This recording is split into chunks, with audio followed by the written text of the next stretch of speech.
Assalamualaikum warahmatullahi wabarakatuh.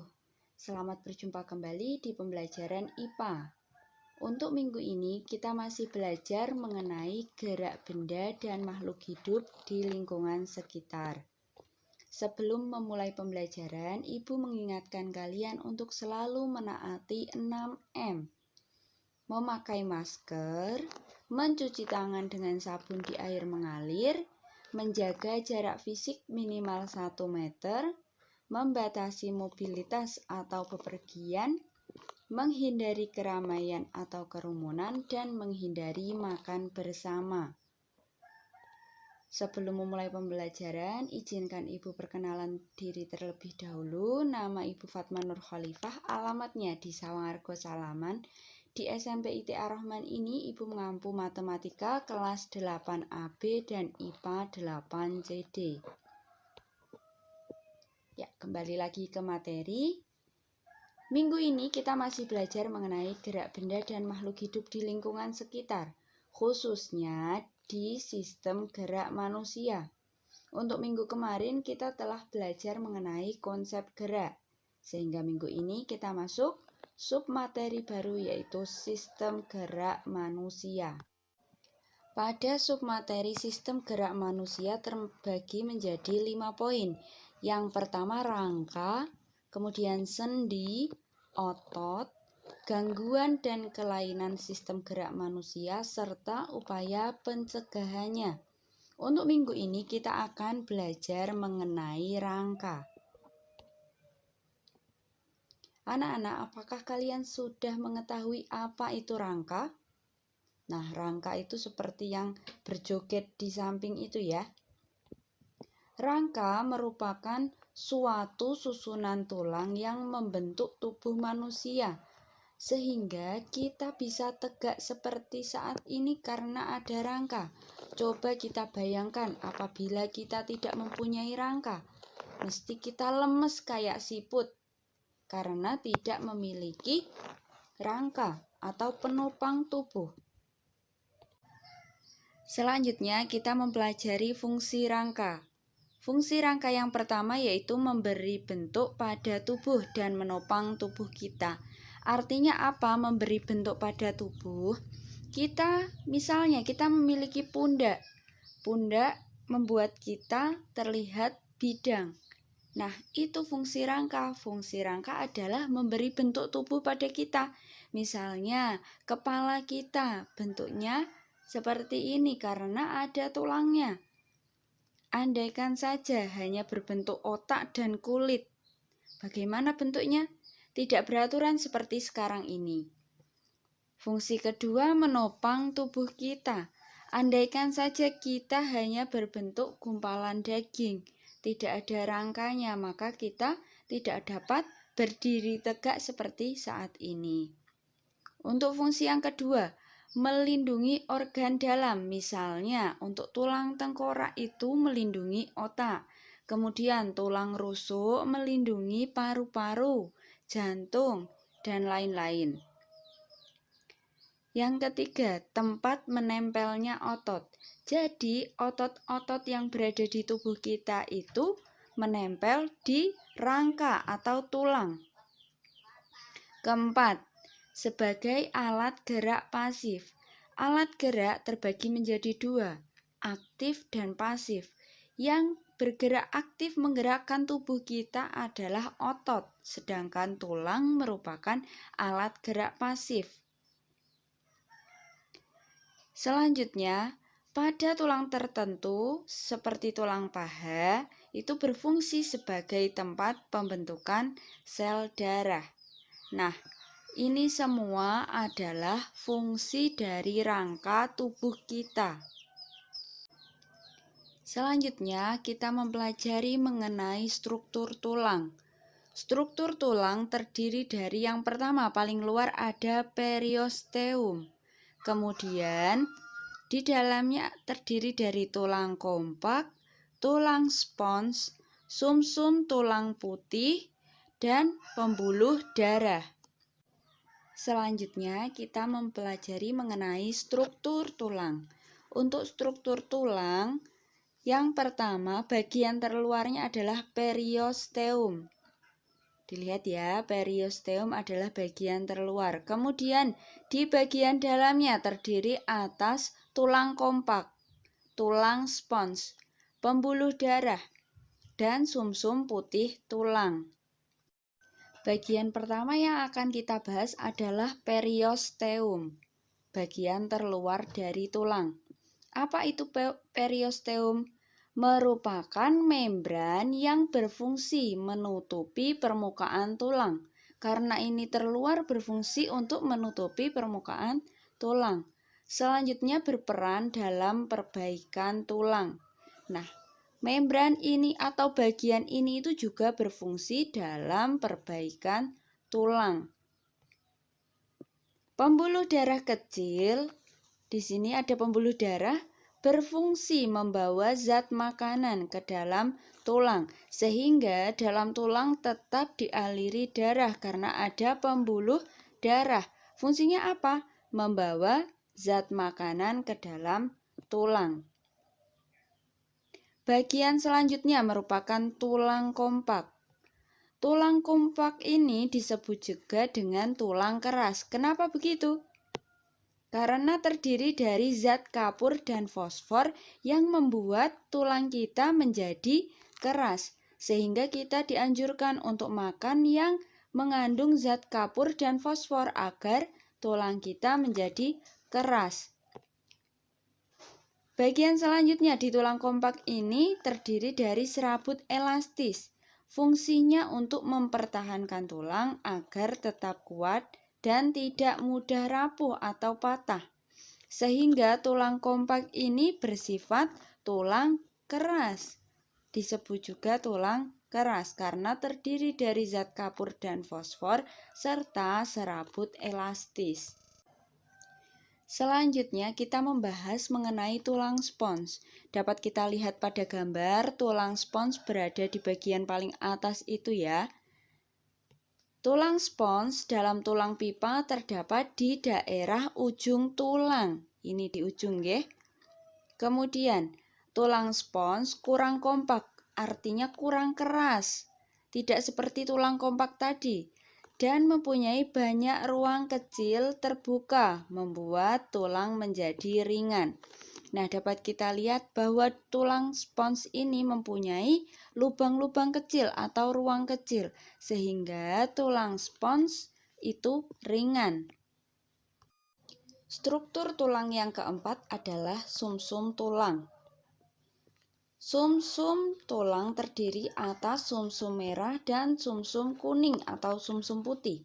Untuk sumsum merah tulang berada di daerah tulang panjang pada ujung di antara tulang spons. Ini terdapat sumsum merah. Kemudian, sumsum kuning berada di tulang panjang bagian tengah. Sumsum putih ini disebut juga sumsum kuning dan sebagian besar berisi lemak. Macam-macam tulang.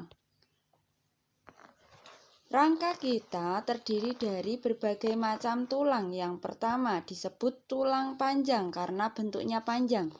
Contohnya adalah tulang lengan atas. Di sini ya, tulang lengan atas.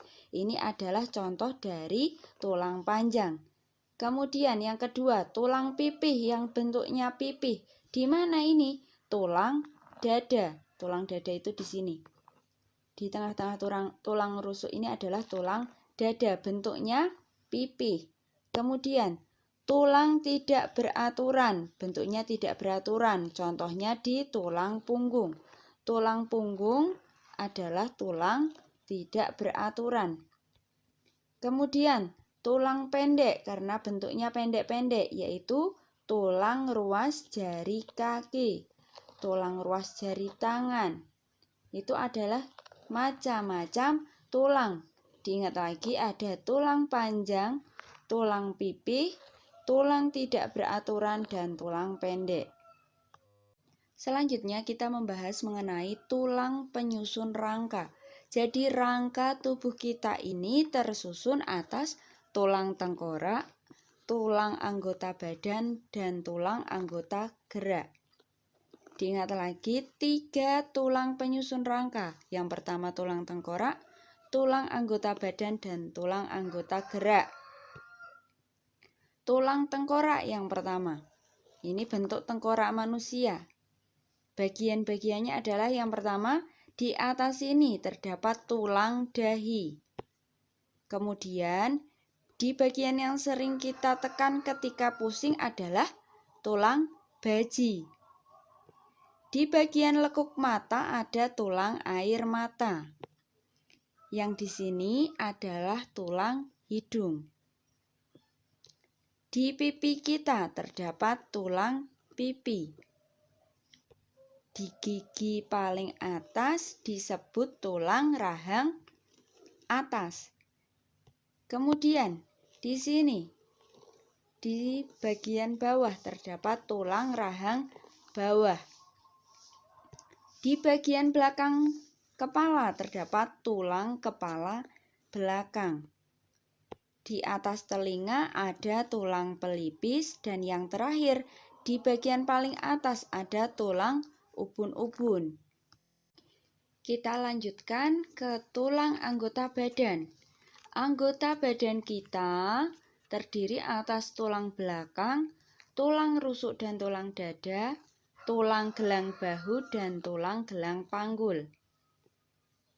Yang pertama mengenai tulang belakang.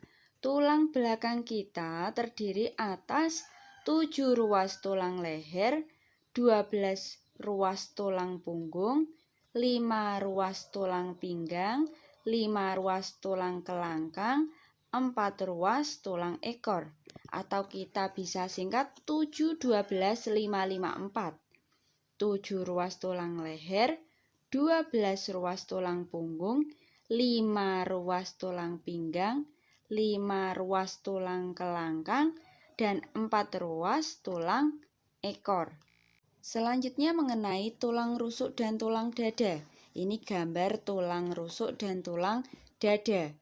Untuk bagian atas ini terdapat tulang rusuk yang pertama.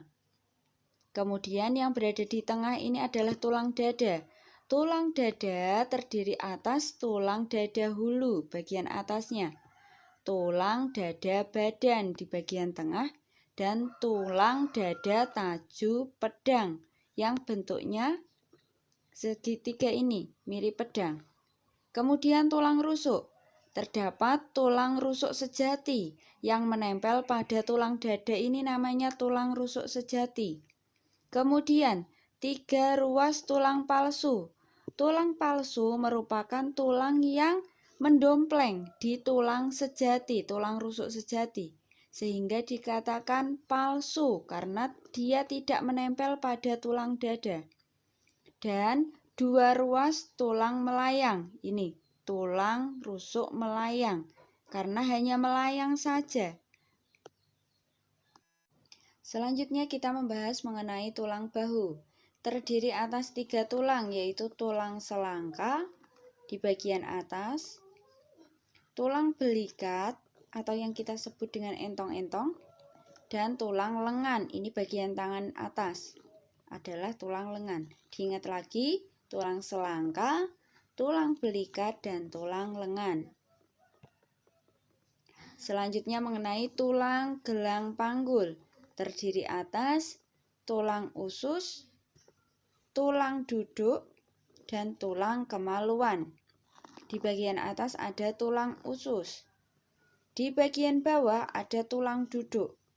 Dan di bagian tengah ada tulang kemaluan. Ini berfungsi untuk melindungi pencernaan kita, usus-usus, dan kemaluan kita.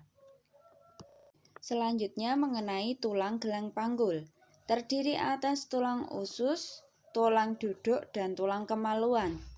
Tulang usus ini berfungsi untuk melindungi bagian-bagian pencernaan di tubuh kita. Kemudian tulang duduk dan tulang kemaluan ini berfungsi untuk melindungi organ reproduksi kita. Anggota tubuh kita yang ketiga yaitu tulang anggota gerak. Terdiri atas anggota gerak atas yaitu tangan dan anggota gerak bawah yaitu kaki.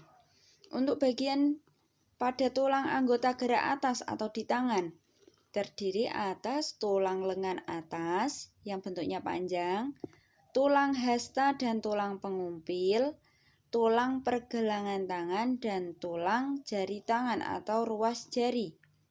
Untuk tulang pengumpil, yang lurusnya dengan jempol, sedangkan tulang hasta di lurusnya kelingking. Untuk tulang anggota gerak bawah, tulang anggota gerak bawah terdiri atas tulang paha, tulang tempurung lutut yang melindungi lutut kita, tulang yang paling besar dinamakan tulang kering, yang kecil dinamakan tulang betis, terdapat tulang pergelangan kaki, tulang telapak kaki, dan tulang jari kaki atau ruas jari kaki. Nah, demikian merupakan materi mengenai rangka manusia. Jangan lupa di rumah tetap dipelajari, dicatat betul-betul apa yang kalian dapatkan dari pembelajaran hari ini.